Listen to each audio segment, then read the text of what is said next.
Hello, everybody. Welcome to MRAdio.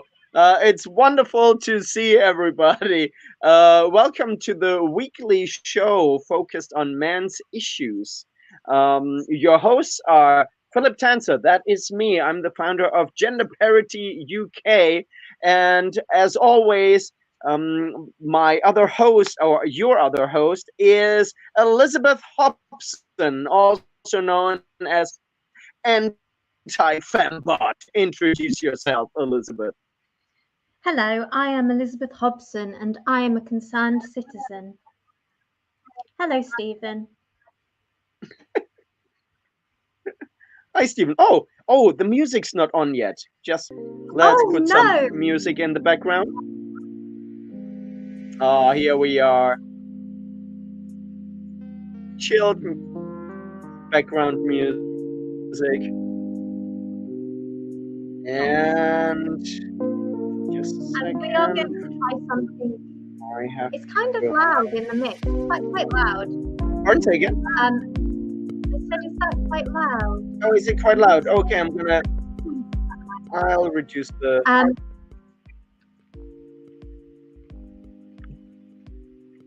Oh, that's better. Yeah, so we're going to try we've something... got two viewers. Who else is watching? Hi, Stephen. Good to see you. Who else is watching? Whoever else is watching, please leave a comment in the comment section. How's my connection today? I reset my... It's good. Thing. Is it? Okay. I reset my thing. So far, your internet... Yeah, touch wood, that will continue. So, okay, I'm touching wood. We are going to try a slightly different format this evening, aren't we? Rather than running through a series of stories, we're going to have a free-form conversation. So, Philip. Exactly, because we're not prepared. That's not what you say. Like, you're supposed to lie. Come on. Because we thought it was a really good idea, so we made the deliberate decision to do it that way, right? Absolutely. So, Philip, generally in the world today, like inclusively of everything, what's bothering you? Okay, so yesterday morning,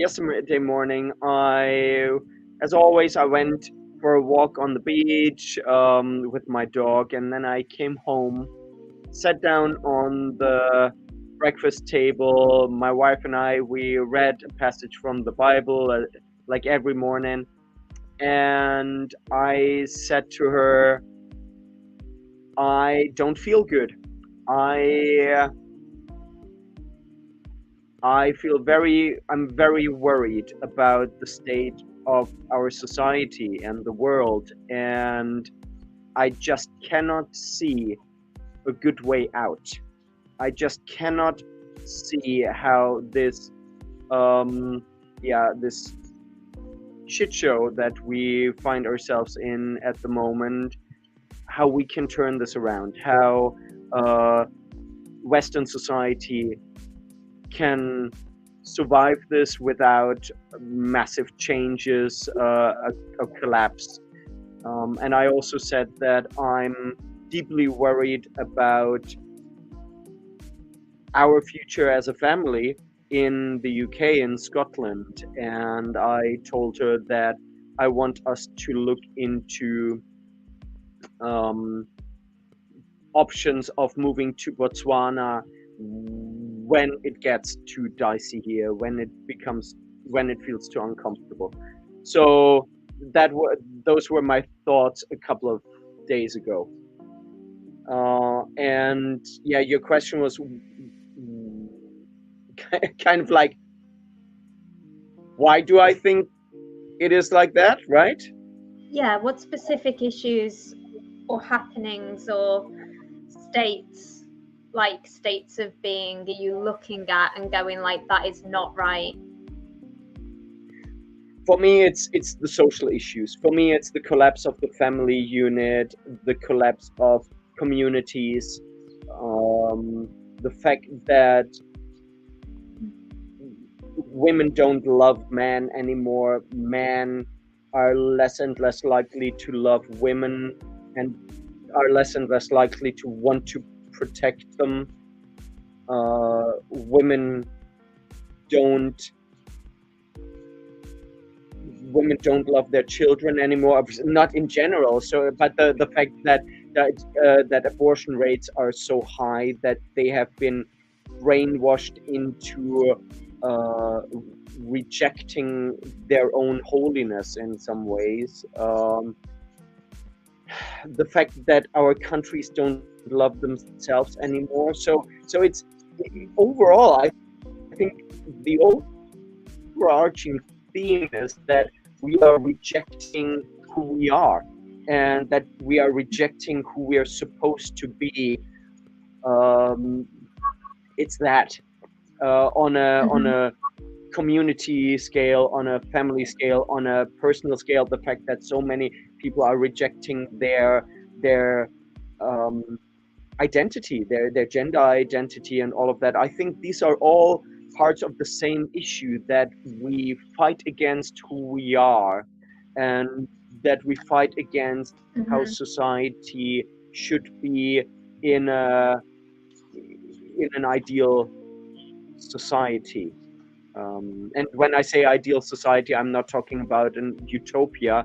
I'm talking about a society that accepts our limitations and our functional. Okay, so that long intro. Now I'm looking forward to your monologue. Yeah, so I mean, I think that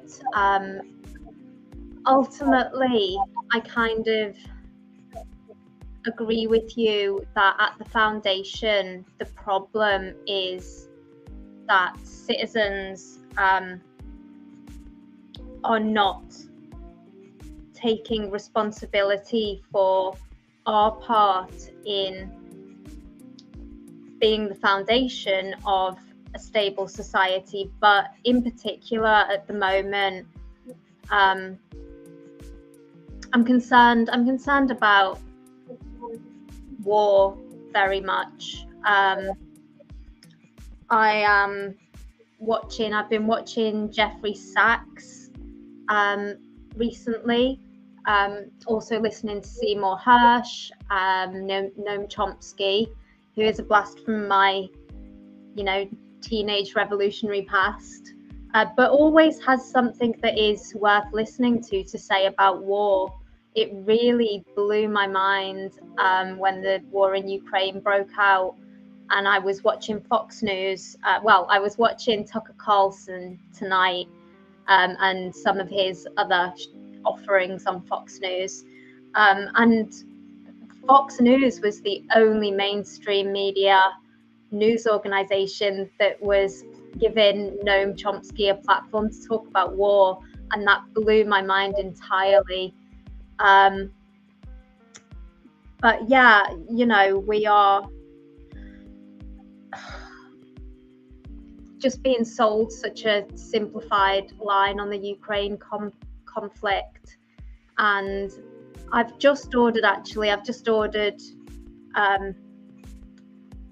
JFK's a book of JFK's speeches, because I've heard a lot of references to his peace speech, which I think was actually his inaugural speech.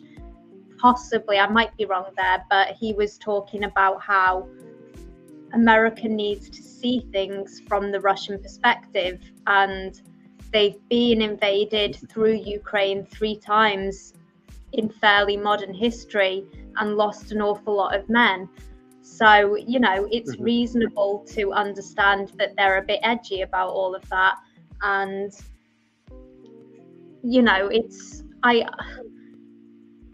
I'm interested generally in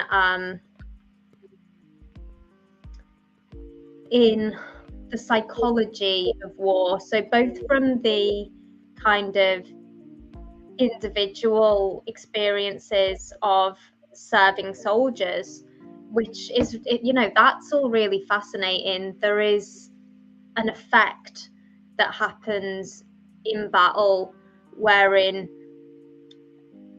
their personal safety is no longer their priority. It is the safety of everyone that they're working with, like, equally, and there is no other environment where that really happens. And you know, so the bonds that are made in those situations are like nothing else. And you know, beautiful, they're very beautiful, but I'm also interested in like how veterans are treated, and there is a history of veterans being so terribly mistreated. In Jeremy Paxman and Robert Harris's book, A History of Chemical and Biological Warfare, they talk about how the Brits used mustard gas in World War I, and actually, like, the generals repeatedly made really stupid decisions, like insisting that these attacks went ahead at the preordained time, even though there was a backwind. So the mustard gas didn't reach the enemy, it just blew straight back in their soldiers' faces. A load of men came back with bronchitis, like, and were not able to work. And, you know, the army turned around and said, yeah, but you can't prove that it was the mustard gas we made you inhale that gave you it, can you? And so they died on the streets. And, you know, now when Canada first started, you know, with its whole euthanasia thing that it's on at the moment, one of the first target groups was veterans. And there's just something so awful about that. It's like their politicians send off these boys to fight their wars, and then if they come back messed up, they're not going to help them. They're just going to suggest that they get some help committing suicide. Like, that's horrendous. But also, you know, I'm interested in the psychology of war from the perspective of how states justify it and manipulate citizens to support their interventionism.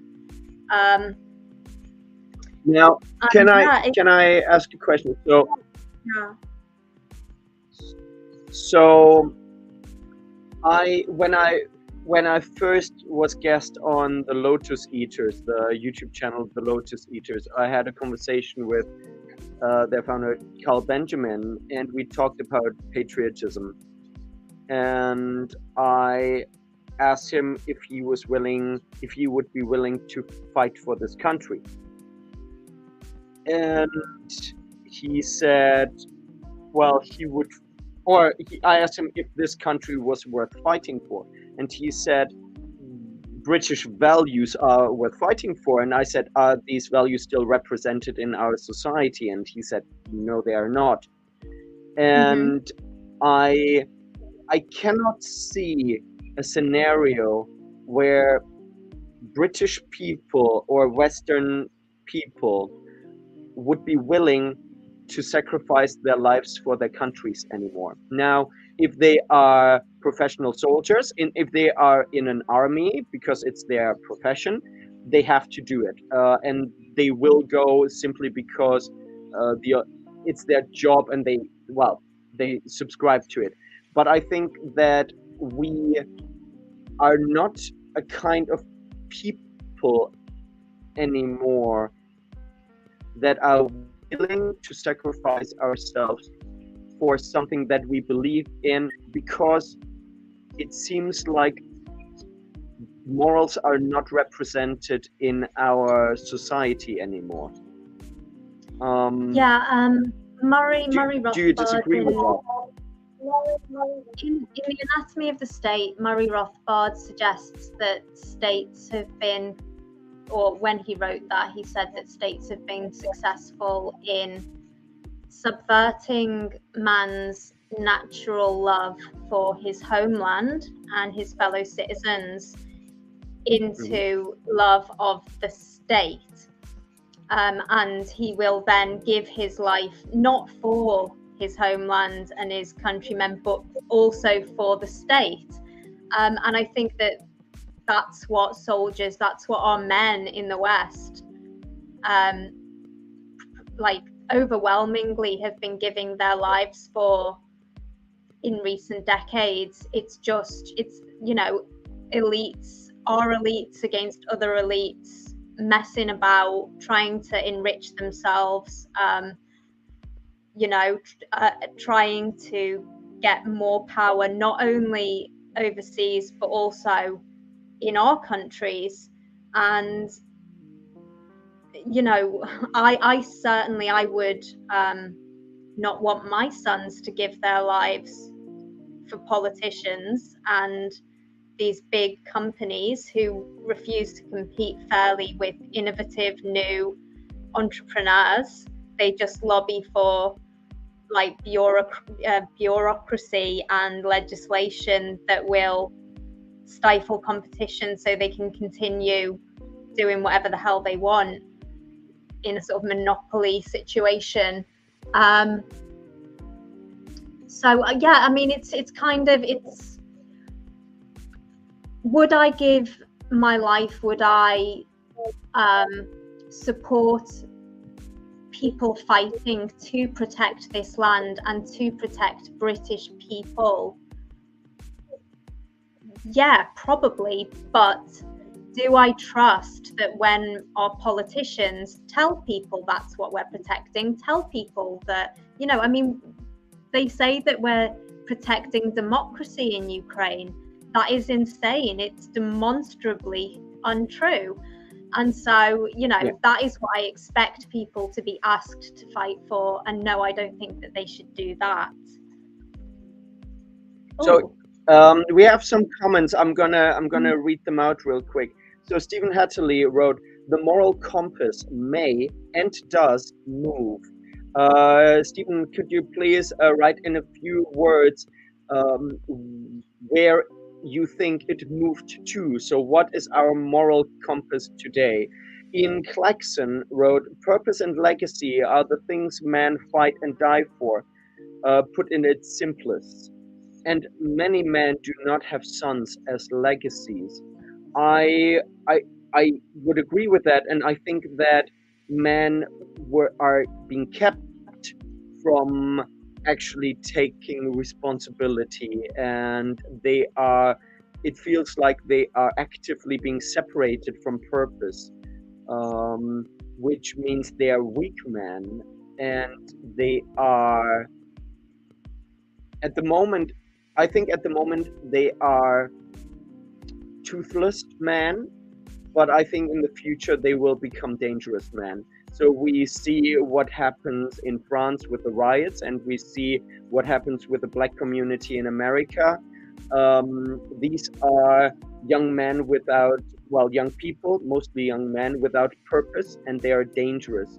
I think this can lead to a civil war, but these men or these people will not fight for their country, but they will fight against their country, because their country has either gone against them, or they are under the illusion that their country has gone against them. So that's what I would say to that.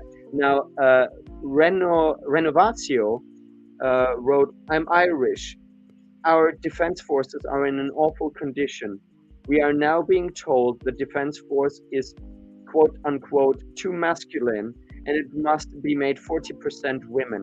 They are saying we must lower the standards to do this. A group called Women of Honor, backed by feminists, have also launched a campaign claiming the defense force is misogynist. One of the women waited 40 years till the accused was dead before me tooing him. I will defend Ireland to the death, and I've been preparing to do so. But it's wall-to-wall misandry over here. But it's wall-to-wall misandry over here now, and it's very hard to maintain your belief that the nation is worth fighting for." Yeah, I think that reflects in parts what I said before. Yeah. And thank you so much for your comments. Keep them coming. That's very interesting. Yeah. There's also in America. Go on. So in America, what's happening to Trump right now? That he's being indicted and indicted, and he might end up in prison. And I think it's absolutely fair to say, Philip, I heard earlier today, you know, how much time potentially he could get, you know, theoretically for this ridiculous list of charges. 725 years. Yeah, I heard that. I think that but is. Hunter Biden is, I don't know. What's Hunter Biden? What's the line on him? Because he's certainly not being treated. You know the populist right-wing commentator Alex Jones. He for questioning if a massacre, well, a mass shooting in America, for questioning if that happened, he was sentenced to paying several billion. So it was the GDP of France that he has to pay. So the legal system is completely insane now. It makes no sense in America. It's almost ridiculous. It's an absolute banana republic. But the thing is, the current government in America is waging a war against half of its population. But the question is, at what point will the conservative Americans fight back? Is there a chance of an actual active civil war? And I just can't see it happening because it seems like we are toothless. I think we are defenseless. And I think if, going back to Europe, I think if other cultures or other countries would invade the West, apart from our paid army, nobody would fight back. Because we have, I'm just going to say we have such low testosterone, but I'm not even talking just about our real testosterone. I just talk about our testosterone as a society, as countries. Oh yeah, I mean, I think there's been a huge amount of bordering on entirely deliberate self-harm. Yeah. I mean, Germany is like a classic case of it, man. You've been slitting your wrists over there for decades. Yeah. In Germany, the current state of affair is that there is a party called the AfD, the Alternative für Deutschland, which you could translate it to UKIP here in the UK, but much better organized, much more effective. They are a great party. They are the only party in Germany that questioned vaccination mandates. It's the only party that questions the war in Ukraine and says, can't we do something with diplomacy and stuff like that? They're a really good party. And they are currently have 23. Yeah, they have 23% of the vote. The most popular party, the CDU, they have 25%. So they are almost the leading party now, but they are consistently called an anti-democratic party by the other parties. Who want to ban them. And they want to ban them. Yeah. And there is absolutely nothing.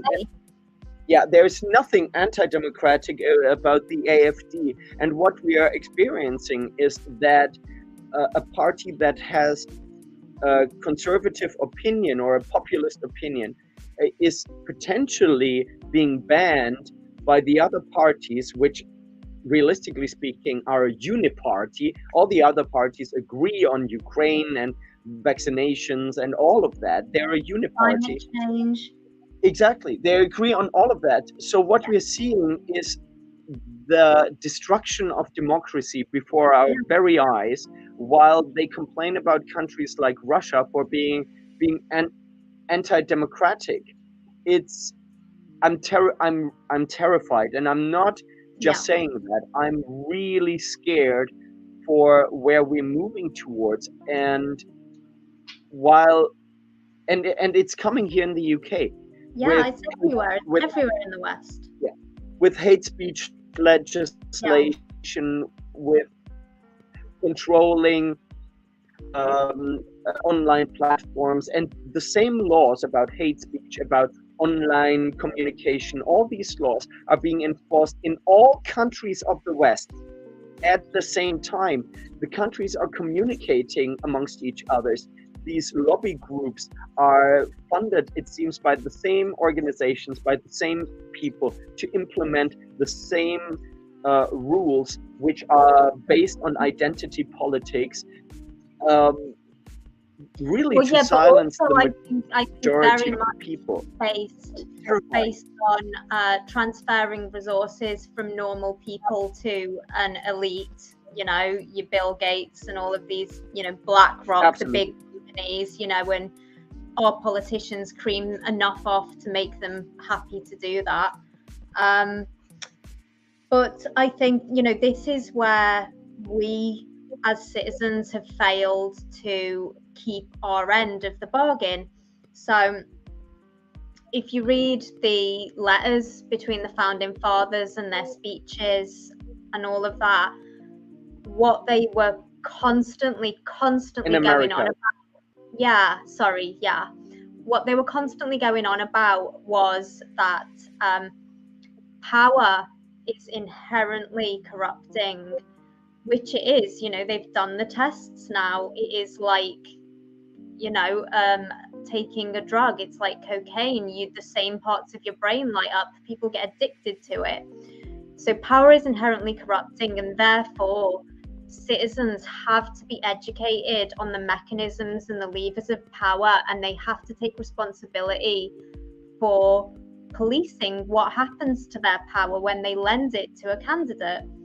And we just haven't. You know, we, like the Bill of Rights and the Constitution, they explicitly said that they wrote it to be really clear so that any citizen who had a problem would know exactly who to take that issue to get it resolved. And then since the 60s in particular, we've had this building like movement within the like academia that says no, like the Constitution is actually really much more complicated than an everyday person can understand. They need to, you know, speak to experts. You have to be educated to understand the subtle nuances, you know, what's written between the lines. So, you know, just ask us and we'll deal with it. And we should not have done that. You know, we were told not to do that. The founding fathers told Americans not to do that, and the whole, you know, liberal democratic kind of world should have taken note. And I think that's also the Bill of Rights starts with we the people. Yeah, exactly. But yeah, I think, and that is sort of part of something. It's a point that Brett and Heather Weinstein raised on their Dark Horse podcast ages ago that really stuck with me. They were talking about organic food and COVID vaccinations. And you know, to make it clear why they were talking about organic food in relation to this. In the United States, in order to get organic certification, then like animals are not allowed to have antibiotics. But because they can't have antibiotics, which once you've taken have completely left your system after a week, but organic certified animals in the US can't have them at all. So to prevent them getting sick, it is mandatory that they take a schedule of vaccinations. Those vaccinations that they have to get the organic certification are not public record. But Brett and Heather were talking about how historically, you know, and even like within my lifetime, I remember this, people had models of reality. So obviously, you know, we live in a very complex world and we are not able to understand everything. We don't have the time to put into understanding the like consequences and whatever of every little decision we make, everything we put in our bodies, you know, how we travel, what cleaning products we use, all those little decisions. And so we need experts. But previously, we had some kind of models of how reality works. And so that if an expert came to us and said something completely ridiculous, like, for example, I've got this vaccine and I will sell you absolutely loads, but you just have to pass some legislation so that I'm not liable if it harms anyone, which it's not going to, but just sign there. You know, most people, especially leftists, if that's coming from a big pharma company, would go, absolutely not. That's bullshit right there. And I don't need to be an expert to know it. But now it feels like people don't have this model, you know, and so we've got these experts telling us that there's no differences between men and women, except there kind of is, like, because a man can actually be a woman, and that's real. He's a real woman, but most women. But I'm gonna challenge you. Wild. I'm gonna challenge you. I don't think that I don't think that humans have vastly changed. I think we are far more stupid. That's a word. I think we are far more stupid than we used to be a couple of decades ago. I do think that. But in the end, look at Germany 100 years ago, where a country at its peak intelligence, peak education, was duped into believing that their neighbors were vermin and should be eradicated, and people just went along with it. We can so easily be manipulated into believing absurd things. The German arts were outstanding, granted, but there was like super inflation and people were taking wheelbarrows of cash out to buy a cup of coffee, right? Like the economy was wrecked. Yes. Yeah. Yes, the economy was wrecked. So, you know, but they were but weird ideas. The thing is, we are. I think we have always been vulnerable to, let's say, snake oil salesmen, and I would say you can compare the absurdities that are being told to people now. You can compare it to religion, because there is a massive suspension of disbelief to believe any religion or gender ideology and so on and so forth. But in the end, I would say what leads to a positive outcome, and old-fashioned structures of society, I think, have proven to have a relatively positive outcome. Christianity in particular has proven to have a positive outcome for society overall. But when Christianity was removed, other belief systems have filled the void, and that was, for example, communism, Nazism. Now it's feminism and intersectionality. These are all new. Consumerism is a way to fill that gap. And I mean, to be fair, yes, there are actually positive ways to fill the gap. There was in my first year of studying history at the Open University, this philosopher was mentioned, really old philosopher, and I should dig my textbook out and try and find who it is, because I can never find his name when I look it up online. But this guy, like in like the Middle Ages or something, was talking about human beings as, like he said, that we should not be known as Homo sapiens, we should be known as Homo religiosus. That is what defines us as a species. And so, yeah, I absolutely think there's a religious instinct, and I think it can be like transferred positively to philosophy, or even, you know, sort of to sports potentially, music, art. There are, you know, even kind of sciences. There are ways that individuals can get religious about something other than a faith. But those things are all really hard. Any of those things I just listed about are really difficult to do, and don't necessarily come naturally to people. Whereas like consumerism, activism, especially now, where all you need to do is not be a virtuous person who embodies the beliefs you apparently, you espouse. You just have to find people who you can point to and go, they're really bad, scalp them, and suddenly you're a virtuous person because you got the bad guy. In many ways, this is akin to overly pious people, or let's say the Pharisees in the Bible, that just said, "Oh, we are very virtuous. These are the bad people." Now they had to actually actively do something for their virtue. They had to live by the law. Well, these people, like the woke brigade, well, they actually also have to live by the law, because they constantly have to check what they say. They can't offend anybody, so they have their little religion, and we are the unclean people. We are the Gentiles to them.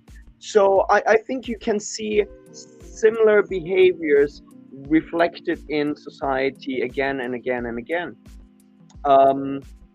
But unfortunately, they don't have a value, they don't have a value structure that is positive for society. Most religions, I think, have a value structure that is positive, has a positive outlook towards masculinity, femininity, family, children, taking responsibility, being virtuous, restricting sexuality outside of marriage, helping other people. So every religion has real virtues, has real morals, and this new religion has screwed up morals that are actively aimed towards destroying society. Now, there are some superficially positive aspects, like compassion, but only compassion for some, not for everybody. Justice, but justice for some, not for everybody. So there is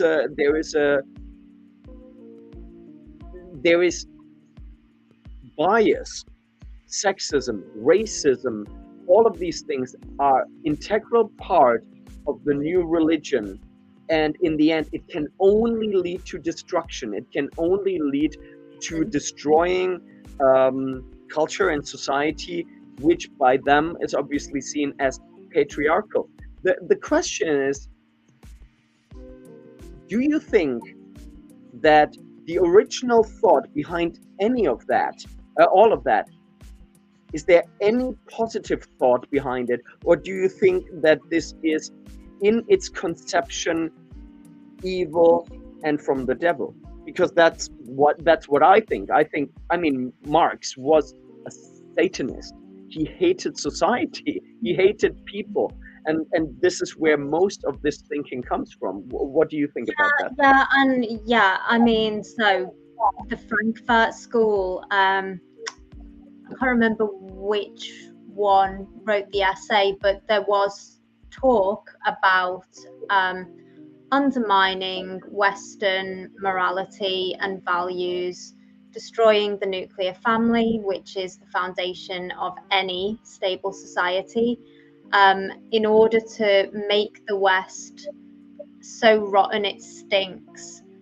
And that was through using all of the critical theories, which they did. And then the critical theories, like, if they're used as a lens through which to examine the world, and you put on your feminist glasses or put on your critical race glasses, whatever, and examine something and go, if society was sexist, if it was racist, what would that mean about this situation?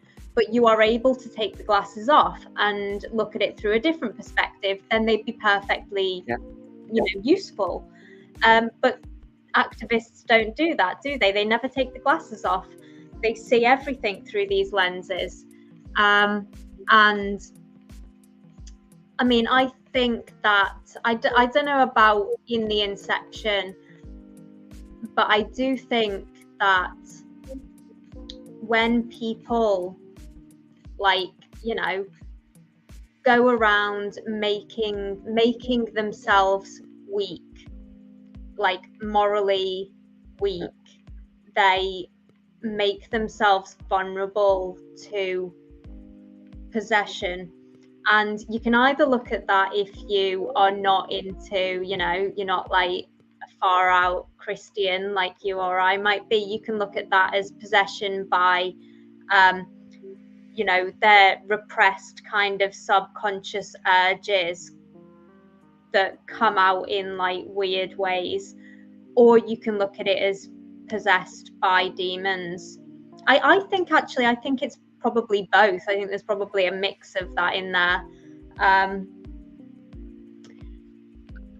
But well, yeah. First of all, there are two comments. Okay. But in regards to the demons, you don't need a demon to possess you to be evil. I mean, we hold both the potential for be evil and the potential for good in our hearts. Unfortunately, content people that are happy, are much less likely to start a revolution and start to protest, because they're happy with their family, they stay at home.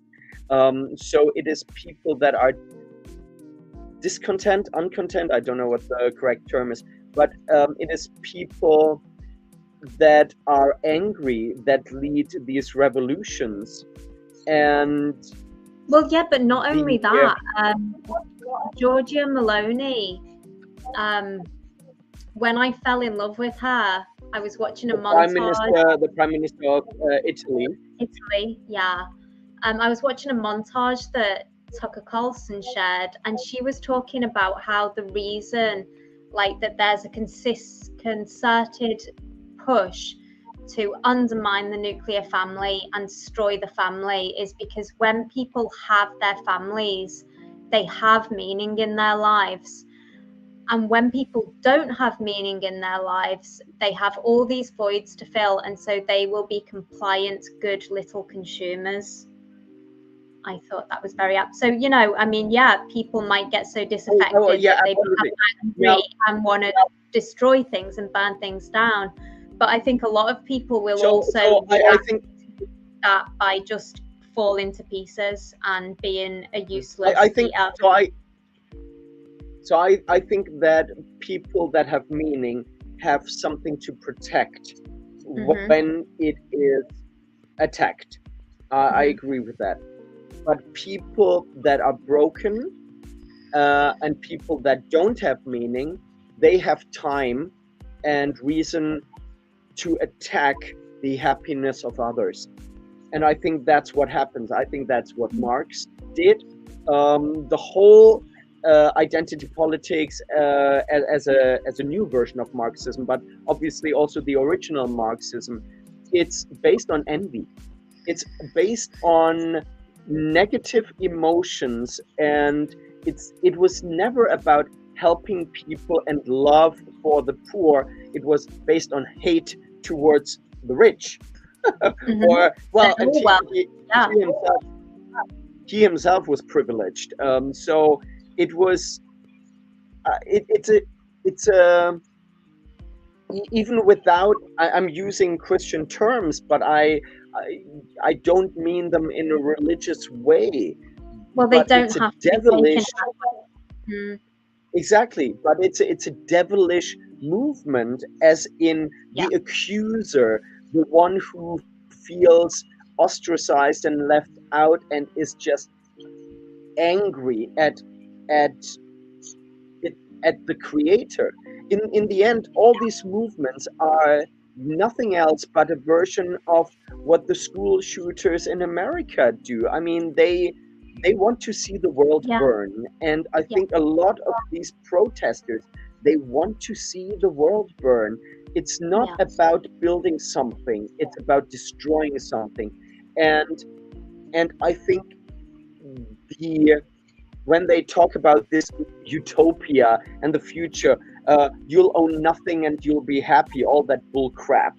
It's just a facade. In the end, it is anti-human. It is against Mm, what people have built in the past.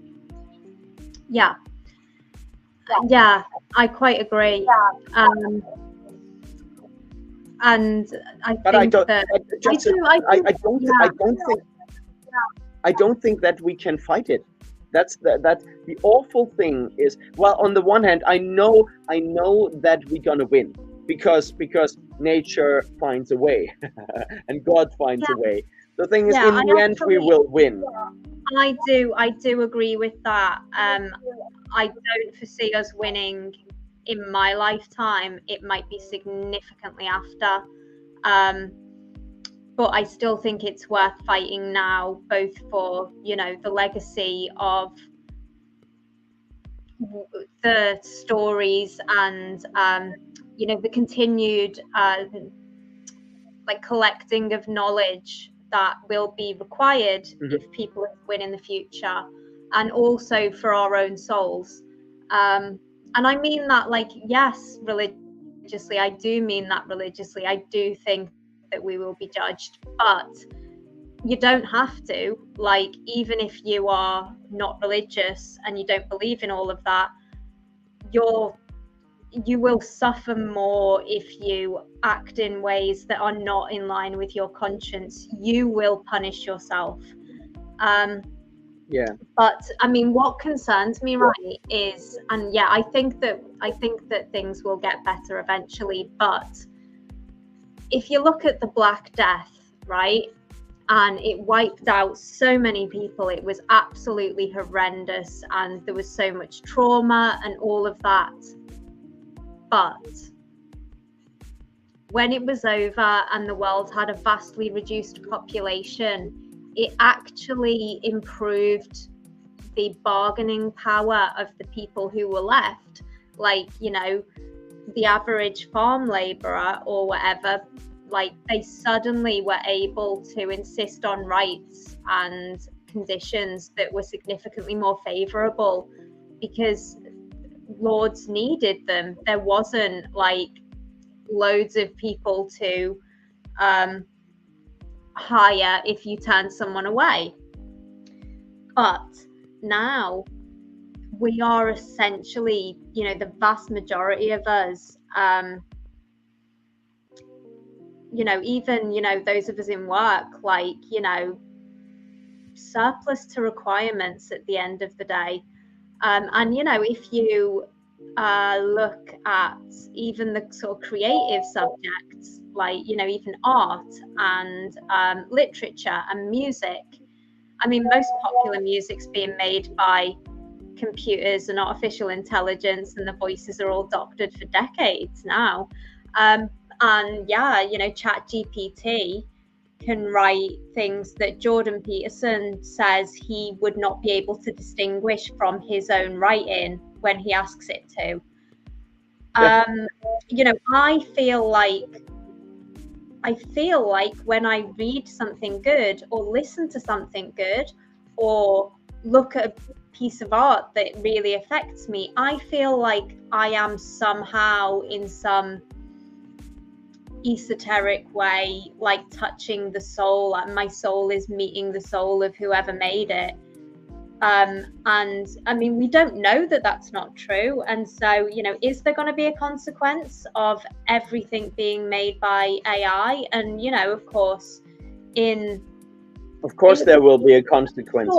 In pretty short order, right? These learning AIs who at the moment are trawling through the internet and basing what they make on things that humans have made, because they're so prolific, pretty soon they'll be basing the things they make on things other AIs have made predominantly. And, you know, are we going to lose something there when all of our art and literature is written by computers?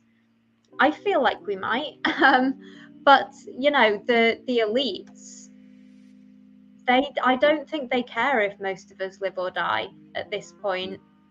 You know, I I really agree. don't need any of us. I agree. Ian Claxton just wrote, well, first of all, Renovatio wrote, we call the Black Death the death of color now. It's more inclusive, which is hilarious. Thank you so much. That made my evening. And Ian Claxton wrote, it's going to fall back on community. So get busy building one. In a world in decline, you need to have people around you that you know have your back. I agree, but unfortunately, let's be realistic. This is really difficult.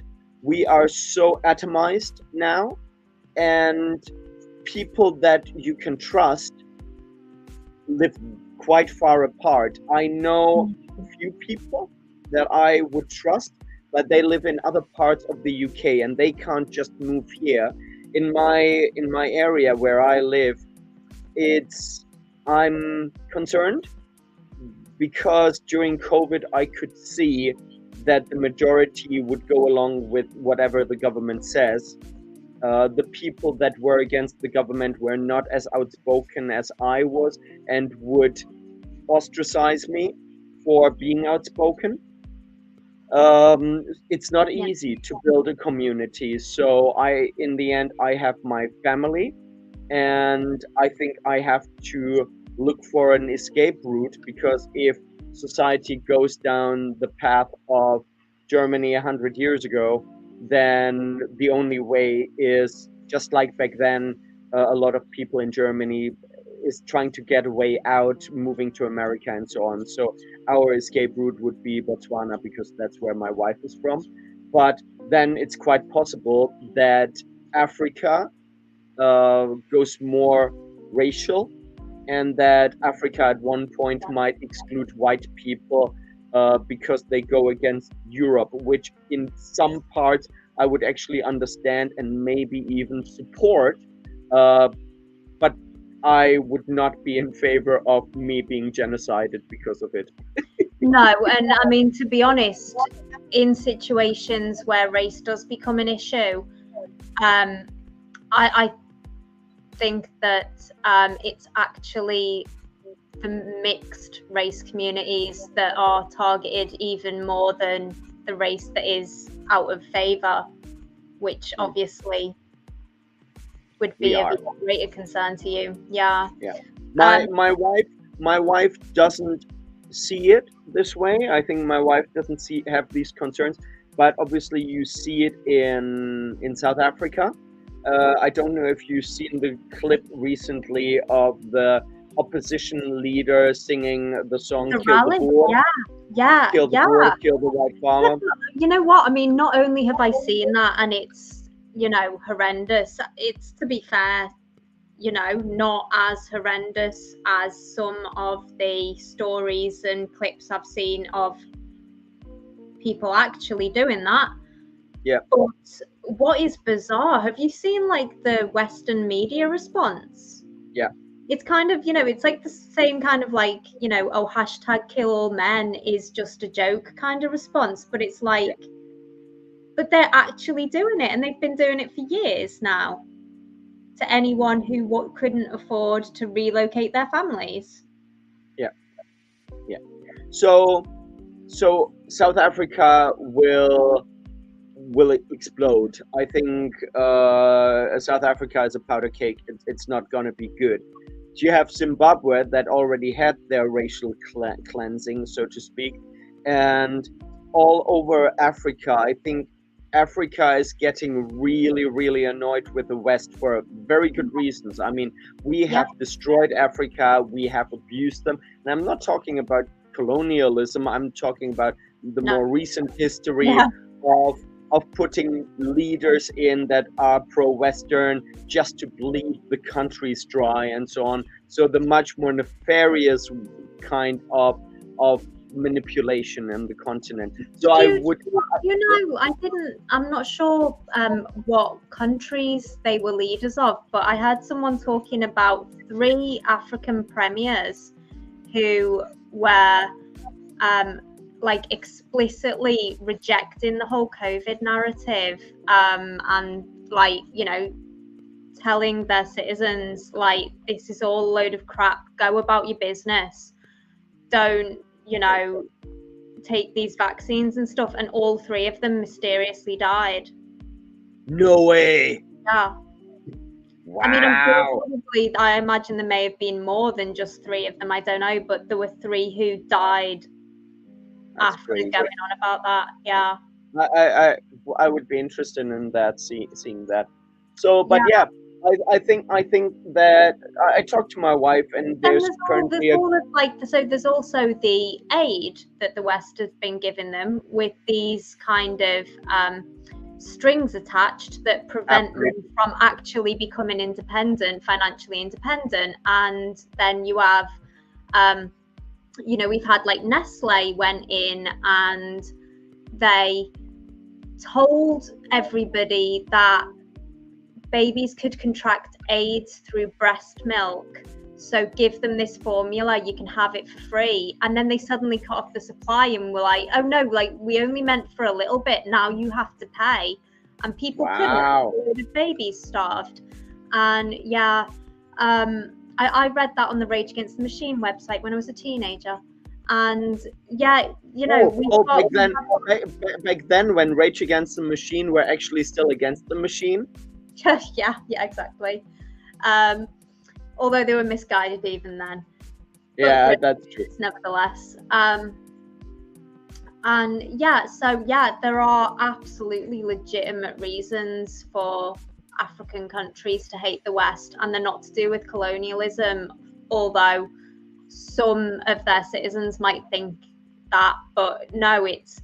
And actually, I mean, that was something that was interesting, because I was working in care when during the pandemic, and during the vaccination push, it was, you know, it was like people of African descent who were significantly more likely to not want to take this vaccine.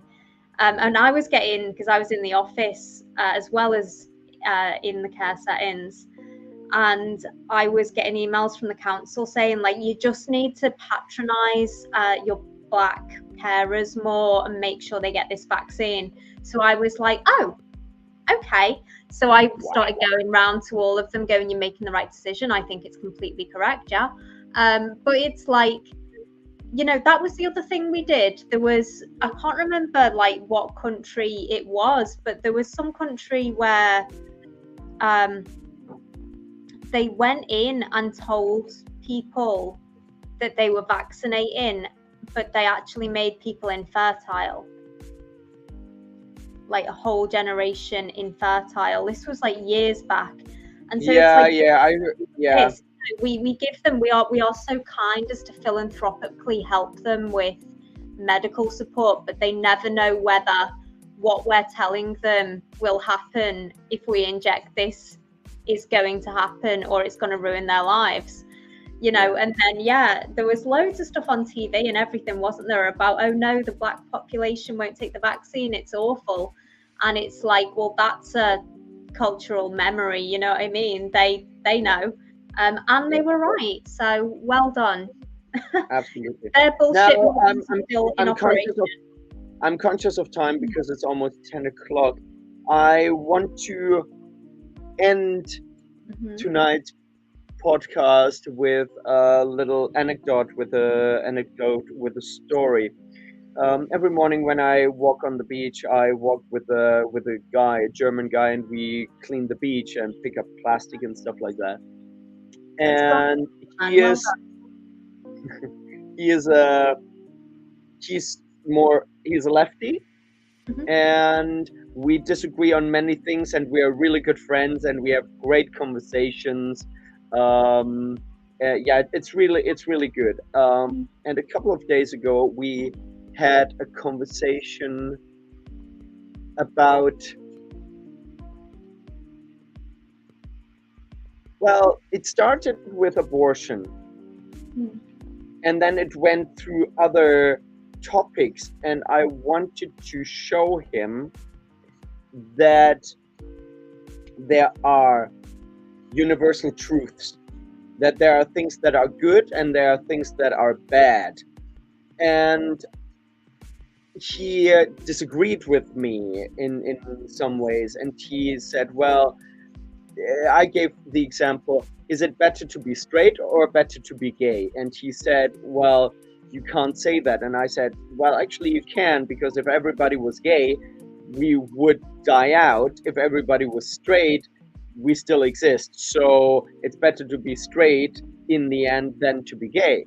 Not on an individual level, but on a societal level. And I was talking about societal impacts. Mm. And I said, I tried to get this right. I said that I had to ask him, do you think that life is good? That the existence of life is good? And he said, well, that's an unfair question, or that's a stupid question. And I said, well, do you think, it's a simple question, do you think the fact that life itself exists, any kind of life, is a positive? And then he said, well, I see where you're going with this. If I say yes, then everything you say is correct. And I was like, oh my God, the left has to build their belief on the fact that the existence of life potentially isn't good. As soon as you say the fact that life itself exists is a positive, as soon as you accept that, certain things just fall into place. For example, that abortion is wrong. Yeah, funny enough, I was having that conversation recently. Universal morality and universal truth. And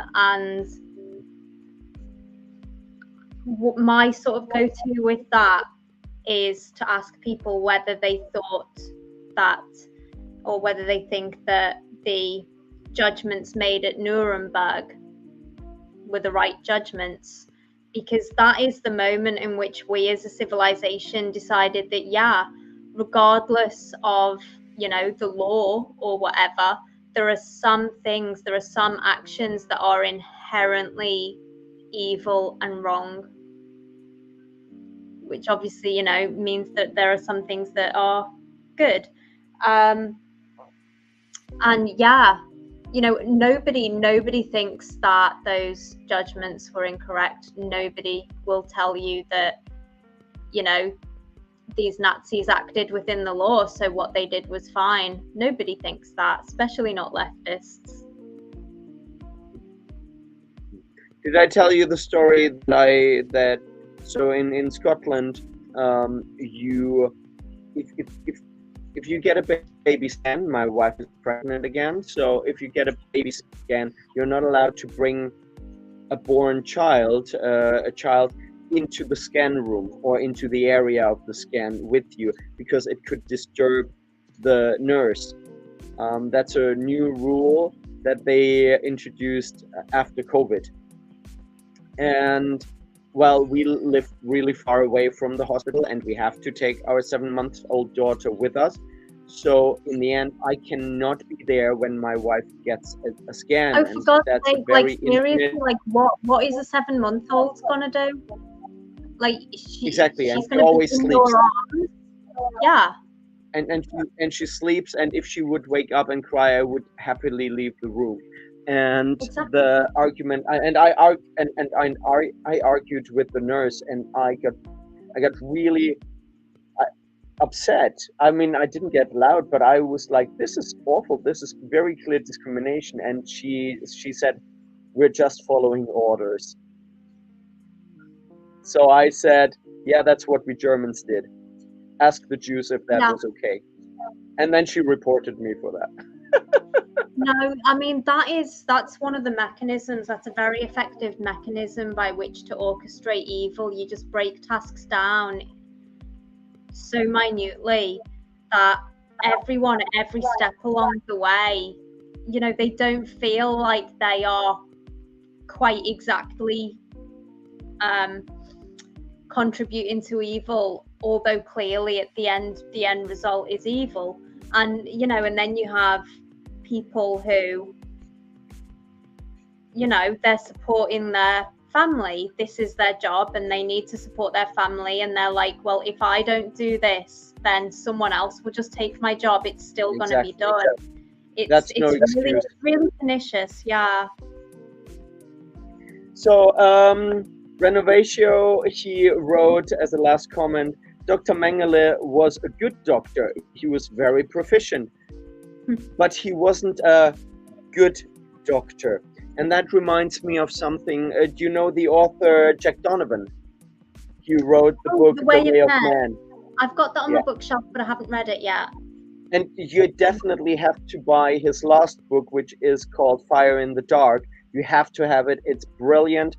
If The Way of Man is a punch in the face, Fire in the Dark is a manly hug to create society. You punch in the face. Yeah. Oh, yeah. I love it. And Jack Donovan said that his book, The Way of Man, is not about being a good man. It's about being good at being a man. So it has no moral standards. Like he says, Darth Vader is definitely not a good guy, but he's a good man. He's good at being a man.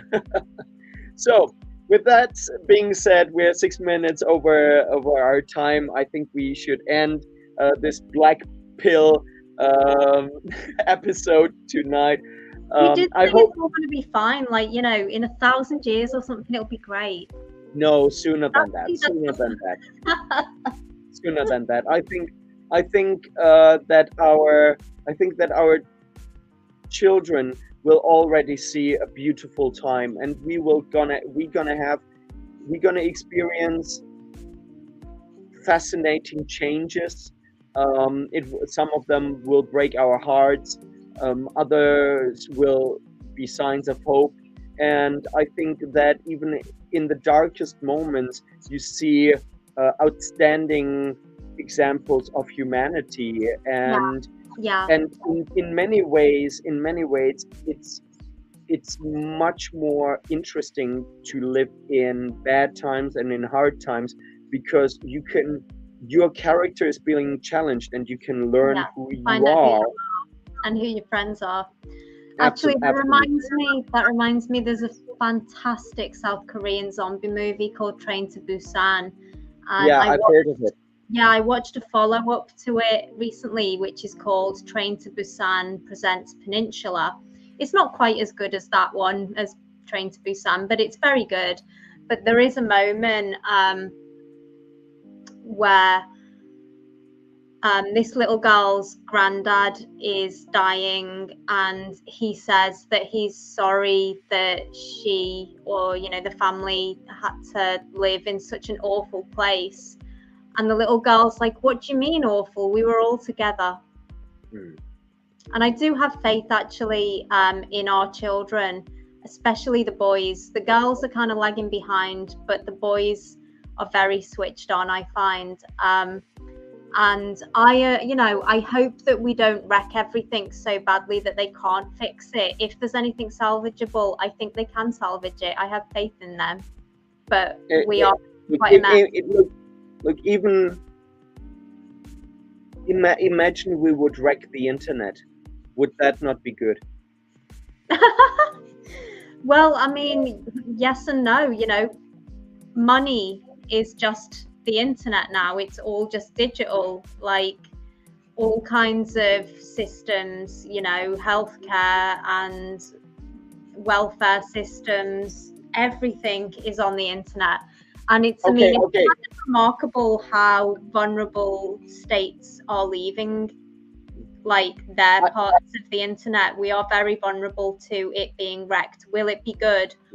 Like, I see what you're saying. There are parts of it we could lose and be quite happy, but it would be a catastrophe. Oh, absolutely. I'm well aware of that.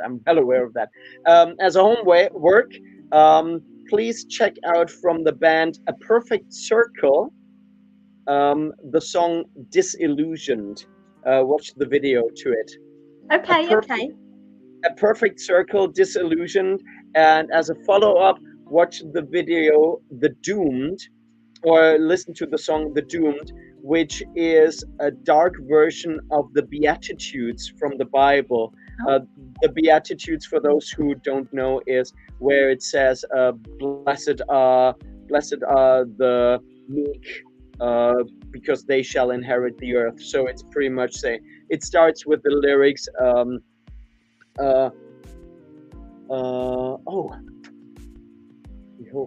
behold the new Christ, behold a brand new word, and the word was death, and the word was without light.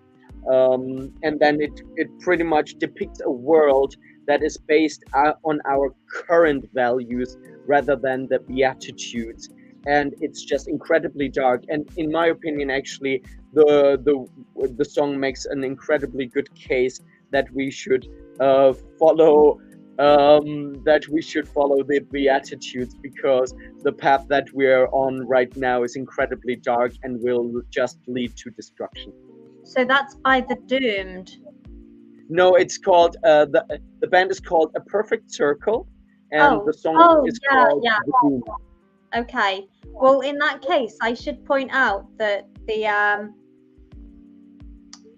what's it called? My banner there, We Never Run from the Devil, that is from Genocidal Humanoids by System of a Down, which is an excellent song about our proper response to the kind of demonic elite that are running things at the moment.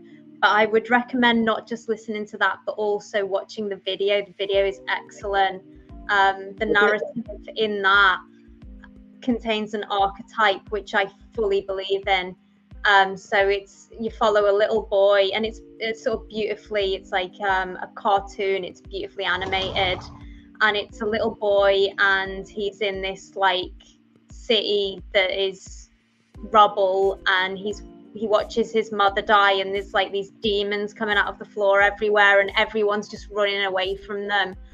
And then this little boy stops, and he turns around and he fires a rock with a slingshot at one of them, and incites everyone to just turn around and stop and say, fuck this. And then all these purple flowers start sprouting everywhere, and it's lovely. But yeah, I do think okay, question. Little boy standing up and saying, fuck this is what we need. Yeah. Did you have tears in your eyes when you watched it? Oh God, every time. Yeah, I have that when I listen to The Doomed. Yeah. I like because so when you listen to The Doomed, he is talking about this horrible world, and then he is singing, but what about the pious? What about the merciful? And it's with a beautiful piano melody that is just so sad, and it always brings tears to my eyes. So I already put it into YouTube, so that I'm gonna watch. You'll post to watch later. Exactly, I'm gonna watch the Genocidal Humanoids. You can watch The Doomed. I'm gonna end the show with a prayer, as always. Heavenly Father, we thank you so much for these insightful conversations that we're allowed to have.